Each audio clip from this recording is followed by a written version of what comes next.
في موسم مليء بالضغوط والتحديات يواصل الحارس محمد الشناوي إثبات أنه واحد من أهم عناصر الاستقرار داخل النادي الأهلي. الحارس المخضرم قدم حتى الآن 15 ظهورا كاملا في الدوري المصري الممتاز، ولم يغادر الملعب ولو لدقيقة واحدة بإجمالي 1350 دقيقة كاملة، ليؤكد قيمته الكبيرة داخل التشكيل الأساسي للفريق.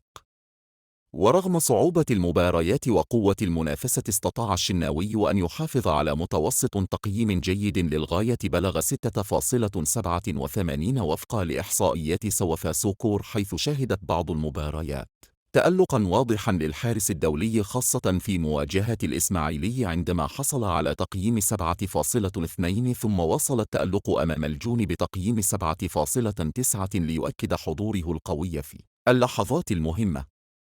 وعلى مستوى حراسة المرمى، استقبل الشناوي 13 هدفا فقط خلال 15 مباراة بمعدل أقل من هدف في اللقاء الواحد، كما نجح في الخروج بشباك نظيفة في 13 مباراة كاملة، وهو رقم يعكس الصلابة الدفاعية والتركيز الكبير للحارس طوال الموسم.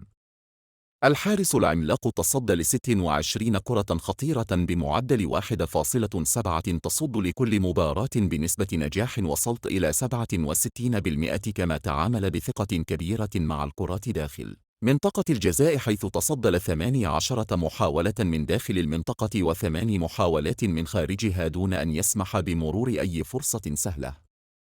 ولم تتوقف أرقام الشناوي عند هذا الحد، بل نجح أيضا في التصدي لركلتي جزاء كاملتين بنسبة نجاح 100%، ليؤكد أنه ما زال متخصصا في اللحظات الحاسمة والقادرة على تغيير مصير المباريات.